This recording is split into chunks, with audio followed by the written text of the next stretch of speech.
witnesses, sinong ititreten? Abangat kasi.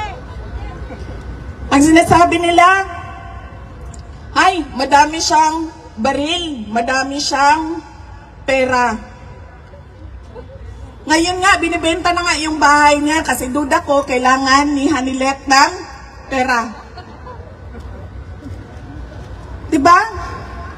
Hindi na makatarungan yung sinasabi nila sa paghawak at pag-detain kay dating Pangulong Rodrigo Duterte.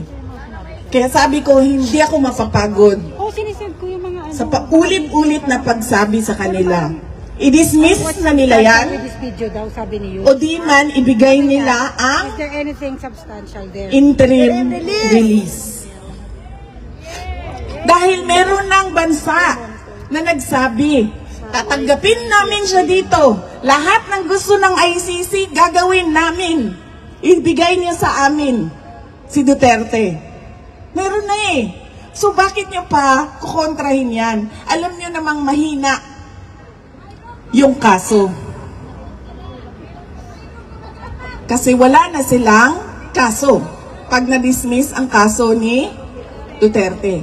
Ano pa bang silbi ng contribution ng mga member states sa ICC? Wala nang magko-contribute. Eh di wala naman kayong nakakulong eh. Wala naman kayong kailangan na patakbuhin na kulungan eh. Wala naman kayong kailangan na mga assistant, mga prosecutor dahil wala namang kaso na eh. So bakit pa kaming mga mayayaman na mga TFCM? bansa magbigay sa ICC? At ilan na ba ang umalis sa ICC? Pilipinas, umalis na. Sino isa? Hungary, umalis na. Dahil nagising na. Alam na nila na wala ito. Gusto lang nila ipilit ang kanilang paniniwala sa global order. Kahit kayo-kayo lang yan mga Pilipino, sasali kami. Makikialam kami. Kahit bansa nyo yan, hindi namin bansa yan, makikialam kami. At sa pilit nilang pakikialam, sa pagpilit nilang pakikialam, gumagawa na sila ng, nag-iimbento na sila ng witnesses, nag-iimbento na sila ng nakita nyo ba yung investigation sa House of Representatives? Nakita ninyo kung paano nila ginawa na magsalita si Garma, si Royina Garma, yung police na babae. Idiot na babae. Paano nila ginawa? Diba una sinabi nila, uy, pinatay mo ang boss mo. May kaso kang murder. Tapos anong ginawa nila sa likod? Sinabihan nila, hindi ka namin iimbestigahan sa murder. Mag-witness ka kay Duterte. Bastos. Saan ang investigasyon ngayon sa murder ng boss niya? Wala, di ba? Kasi yun ang kapalit. Magsalita ka na magsalita. Kasi kailangan namin ng witness. Dahil wala kaming hawak kahit isang ebidensya. Hindi lang yan si Royina Garma, meron pang isa dyan na pinipilit at pinipilit nila na magsalita. Sabi nila, i-threaten daw yung witnesses. Ang tagal na alam ni Pangulong Duterte na pumapasok ang ICC sa Pilipinas. Kahit isang beses, meron ba siyang ginawa kay Las Cañas? Ang tagal na Las Cañas nagsasalita. Kahit isang beses, may ginawa ba siya kay Matubato? Ang tagal na ni Matubato nagsasalita. May ginawa ba sa mga ICC prosecutors na pumasok sa Pilipinas? Wala. Pinipilit lang nila yung gusto nila. At naghahanap sila ng justification para sa injustice na ginawa nila kay dating Pangulong Rodrigo Duterte. Kaya yan po mga kababayan ang kailangan natin paulit-ulit na sabihin sa mundo. Kanina may nagtatanong, nagrarally tayo ng nagrarally, wala namang nakikinig sa atin, tayo-tayo lang din. Ano bang pwede nating gawin? Madami sa inyo ang dual citizens na. Diba? Madami sa inyo, ang karamihan sa inyo, majority dito, 90% or 98 siguro percent ay tiga Europe. Sabihan ninyo ang mga gobyerno ninyo, bigyan nyo kami ng accounting sa binibigay namin sa ICC. Bakit tayo nagko-contribute sa ICC tapos ganyan lang yung ginagawa nila? Iniipit nila ang mga kalaban sa politika. Yung nagpapagamit sila sa mga bansa. Ginagawa nilang exchange gift. Ang kaso nila para sa kooperasyon ng may problema sa politika. Yan ang pwede nating gawin. Pilitin ninyo ang mga gobyerno ninyo magtanong. Bakit kayo nagko-contribute sa ICC?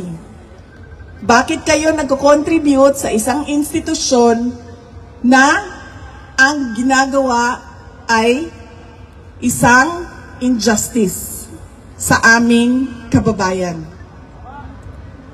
Ganyan dapat ang paulit-ulit natin na tanong. Ganyan din ang paulit-ulit natin na sasabihin sa ICC. Huwag nyo na ipagpilitan ang mali ninyo. Tanggapin nyo na lang na unang-una, hindi talaga kayo pwede na mag-imbestiga. Pangalawa, kahit nag-imbestiga kayo, kahit hindi na pwede, kita nyo, wala kayong mga ebidensya. Doon sa Pilipinas, lahat ng namatay ay war on drugs. Para lang mapatuloy nila ang kanilang narrative o kanilang istorya na marami ang namatay sa war on drugs. Ang kalabasan, 43 murder cases. 43 murder cases, pero sa sabi, crimes against humanity. At hindi pa nga tayo sigurado kung yung 43 na yon ay totoo ngang namatay. Diba? Kasi merong isa, ang sabi niya, diba? Uy, bakit yung picture ng tatay ko na hindi naman pinatay sa war on drugs, Nasama. wala naman kinalaman sa droga, ay nandyan sa mga biktima. Nag-iimbento na lang para lang ipagpatuloy, para lang patuloy din ang suporta ng mga malalaking bansa sa organisasyon ng ICC.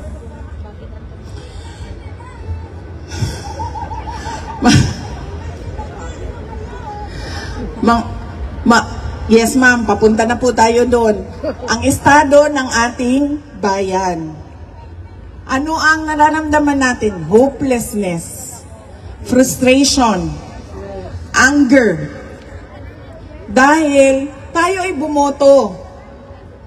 Bumoto tayo ng isang presidente na ang sabi niya, unity at continuity ang kanyang dadalhin para sa Pilipinas. Anong nangyari? Walang naibigay kahit isa. Wala tayong nakikitang pagbabago. Kayong lahat, masasabi nyo yan. Kasi pag uwi nyo sa airport pa lang, nakakabuisit na, di ba? Tama! Iritado ka na sa airport pa lang. Tama! Kasi alam nyo, kahit na malaki yung airport natin, merong mga lugar dito na maliliit lang ang airport nila, pero maayos, malinis. Yes. Organized. Diba? Hindi ka natatakot na nakawin yung laman ng mga pasalubong mo.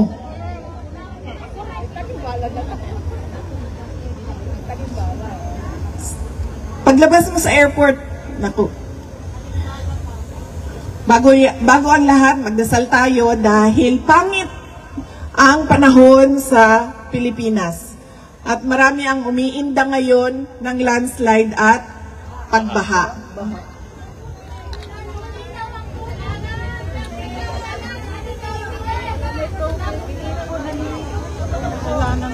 Sinabi niya yan, ma'am, magagamit ang tubig sa tagtuyo. Ipunin daw, ipunin! Ipunin daw ang tubig! Higupin niya daw Ipunin daw, ipunin! Para sa tagtuyok! Mga utak ng bangal! Higupin niya daw ang tubig!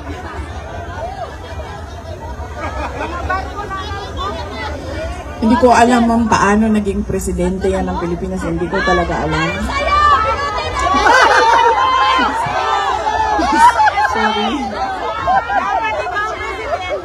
Peace be with you. Peace. Ayaw mo magpresidente. Ikaw ang gusto namin. Hindi mo presidente. Ako? Ah, Ikaw dapat. Hindi siya. Sa'yo binoto namin si PBM! oo, ma'am. Alam ko yun. Madami nagsasabi sa akin yan. Sa Pilipinas, ma'am, kahit saan ako umikot, yan ang sinasabi nila dahil sa'yo. Dahil sa'yo. Yaman. Kahit ano yan. Dapat ikaw ang Babawi tayo! presidente. Babawi tayo! Akala ko kasi, Nandun tayo sa akala! akala ko kasi, Kami. gusto, Sige lang. Go for president. akala ko kasi, di ba ikaw, magulang ka, or may edad ka na, magulang ka, ang gusto mo para sa anak mo, may maganda yun, hindi bumabaha yung inyong lugar, makakalakad siya, makakapasok siya ng paaralan ng maayos, hindi tayo takot na may mangyayari sa kanya. Pag may sakit, pumasok ka sa hospital, automatic, nandiyan na kaagad yung tulong ng gobyerno, hindi ka pa mag-hanap-hanap saan. May malinis, maayos, mabilis na bus, o train, o tram. Libreng Di ba sakay! ganun ang pag-iisip nating lahat? Ganyan tayo mag-isip, di ba? O tapos pangarap natin na, ay, sana umabot ang araw na hindi na tulad ko, ang aking mga anak na naghihirap dito sa ibang bansa. Bibi Nadugo, sana may libreng sakay! luha at pawis, araw-araw ang nangyayari sa akin dahil sa pagtatrabaho para sa aking pamilya. Di ba ganun yung pangarap natin? Hindi ko alam kung bakit hindi ganyan. Akala ko, ganyan ang pangarap niya para sa atin lahat. Lalong-lalo na para sa ating mga anak. Marcos yan. Kasi Bawi ka, ikaw, ma'am, ate, sa ang 2020. Marcos. Ma'am,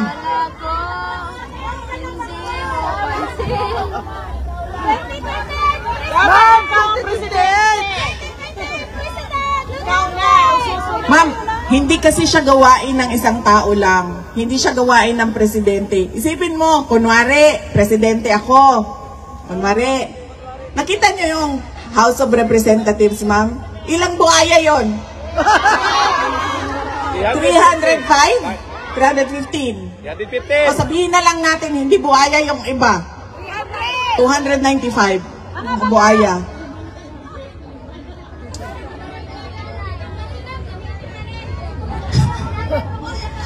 Kaya nga nung kampanya, di ba, nangampanya ako sa inyong lahat. Sabihan natin yung mga naiwan sa Pilipinas, hindi dahil sikat, hindi dahil galing sa dinastiya, hindi dahil paulit-ulit kapamilya ng politiko ay ilagay natin dyan. Piliin natin yung karapat-dapat at marunong.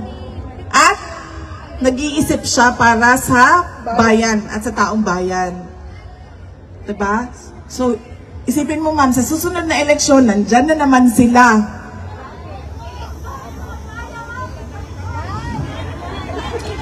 Kaya hindi siya magagawa ng isang tao lang. Kailangan baguhin natin. Tayong lahat, sama-sama, baguhin natin yung mukha. Salamat. Totoo yan, ma'am. I agree. I totally agree sa sinasabi mo na may dayaan sa nakaraan na eleksyon. Kaya paulit-ulit ko din sinasabi sa PDP kasi hindi ako member ng PDP party. Sabi ko sa kanila, questionin nyo. Ayusin Kumuha naman. kayo Ang na gulo ninyong dalawa magagaling na election lawyer, kumuha kayo ng magaling na IT expert. Kanina pa kayo, Tanungin nyo yung resulta. Kasi hindi siya mathematically possible. Send sa kanya. Okay, sa Viber. Oo, kasi wala akong Viber dito. Okay. Kaya pero may iba number. May pumasok. Sa ito, 65 pa to. Kailangan, Sige, sa Viber. Hindi ko magaling. kailangan Mawawala. natin baguhin ang napakaraming bagay at napakaraming bulok, lalong-lalo na sa sistema doon sa ating bansa.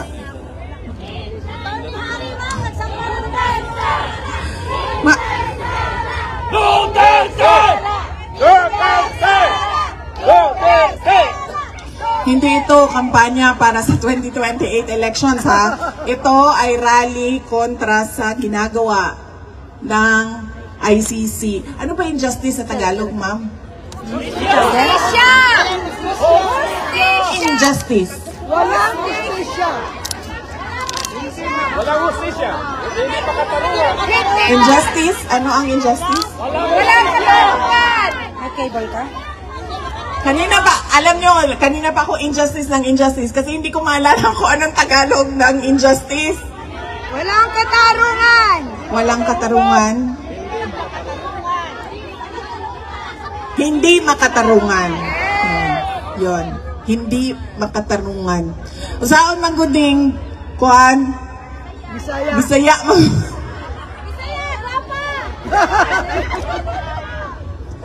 O mga pulis na sila diri sa kuan. Kagwapo gud sa mga pulis diri sa no? Sa Netherlands, no? Ang lawas, ma'am. Mga mayong naglawas. Tingnan nyo yung pulis natin doon, si Torre. Nakita nyo yung dumaan dito kahit may edad na. Guwapo pa rin. Pulis ba yun? Pulis yun? Oh. Diba? Pagwapo ng mga pulis dito, eh. Maana na lang yun ang mga Pinay. Uy, dakpa na lang po.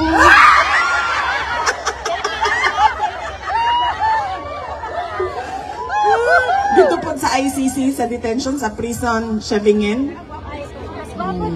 Ito tong mga naasa kuan, naasa front desk nila. Makaano ako, ulo, oy, kagwapo, ano. Maramang gini siya artista, oy. Mga silang mga artista ba? No?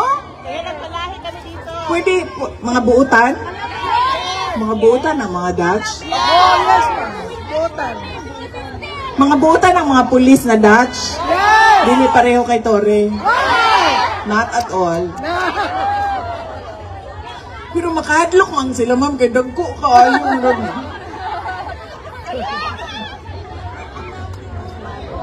ha? Saktog lawas. Ang mga pulis, mukha og pandesal nato. Tinood ka. Kasi nag-introduce. Pinatagan ninyo sila og pandesal ang mga pulis. Nailumay. Mukhaon po sila og binignit. Ang mga pulis. Mo dili ta maglisod diri og mga pangayo og permit no kay ang mga pulis amigo diri nato.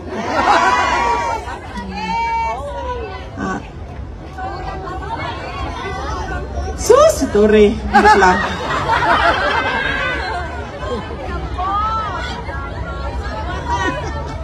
Ano ba? Uy! Kadjut lang. Mawala na ito sa tuwan ni Surya. Unang-una, ICC. Ikaduha, ang estado sa ato ang Nasod. Unya na ng mga gwapo-gwapo sa picture taking na nato na istoryahan. Ug unsa ato ang mga kinahanglan, buhaton. Dili siya buluhaton sa isa lang katao, sa presidente lang. Mao na nga to ang gibuhat kay President Duterte, di ba? Gi-elect nato siya pagkahuman sige, ikaw na din ha. Dili pwedeng ay sorry.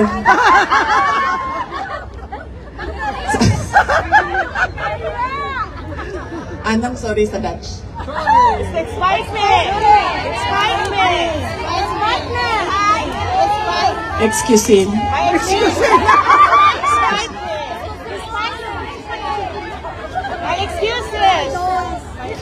Grabe, kuyaw naman tayo mo mag-Dutch dahil lang na siya makakatunan. Lusog na siya. Kinahanglan na natunan ang mag-Dutch. Oo ba? Nag-eskwela mo para makakatuon mo 2 years. Sa sobrang balik-balik na ako diri ma'am, magtuon na lang po dito siguro ko. Gikapoy, naging po balik-balik diri ma'am. Himalo mo, walay ayo, magbinuang ko, basing gamito na po ni sa ICC. Balo mo kaganina, kaning akong kauban, ingnan na ginin ako siya. Kung saan taman na, pag jailbreak, ang kulungan, atuan na lang yun ng kuhaon dito sa sulod. Screenshot ko kaya. Hindi ko maano. Pwede ba sa WhatsApp? Sa Viber ko sinisend eh. Bantay lang na ICC kay. Kapila na ba ako nilang i-warningan niya? Iban ka so, nagsisimula siya dito. Hindi niya makuha na lahat. Kay, nag-istorya daw ko og mga bawal istoryahan kami ni President Duterte. Bawal daw na istoryahan ng mga ingani, mga ingana. Hindi na istoryahan daw na mo. Siguro mga nakaunom na sila sulti sa ko na iban ko nila, di na ko pabistahon.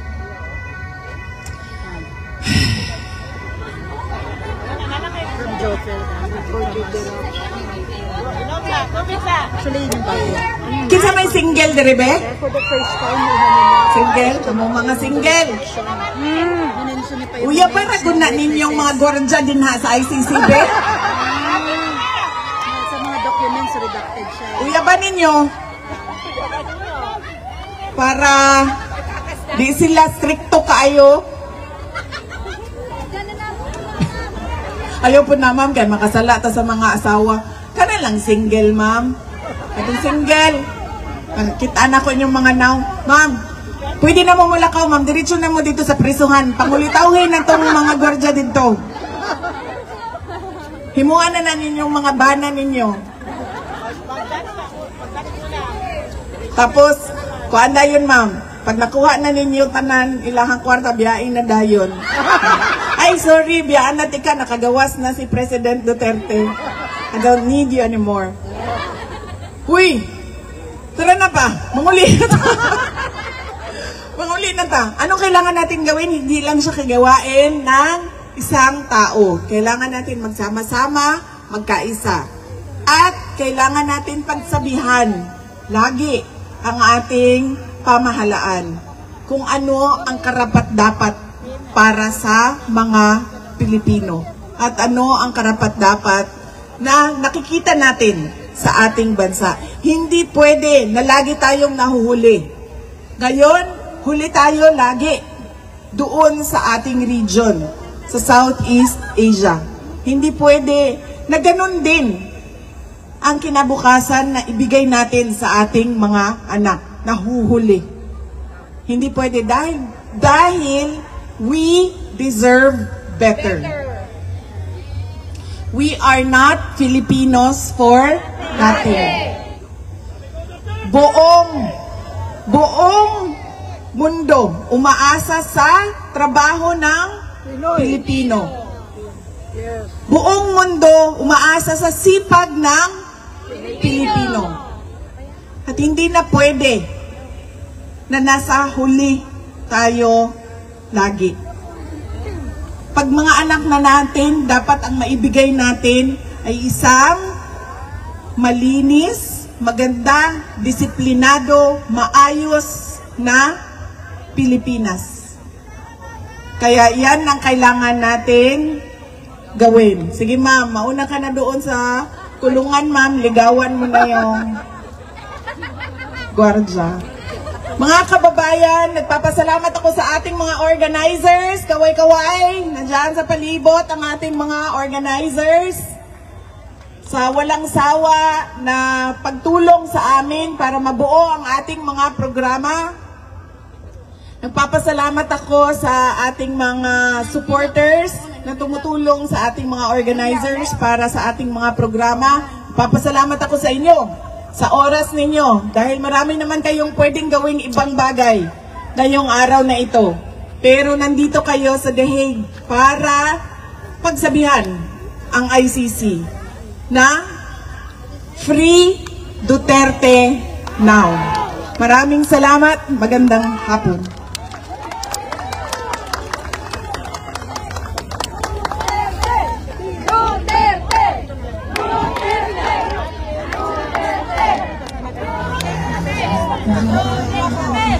Kaya na. Padaan mo na. At iyong iyo na.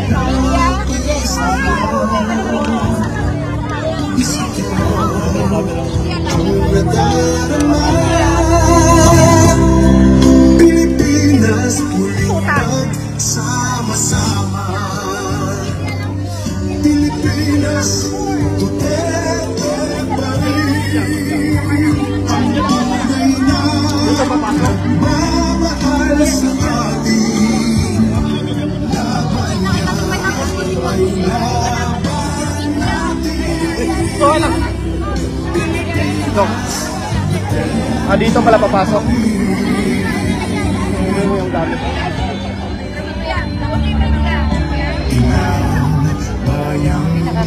Ma'am, papakal ka, ma'am. Hoy, natural.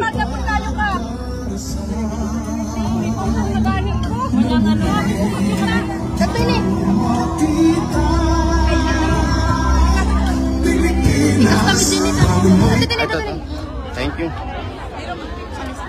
Hindi pa, sabay-sabay tayo.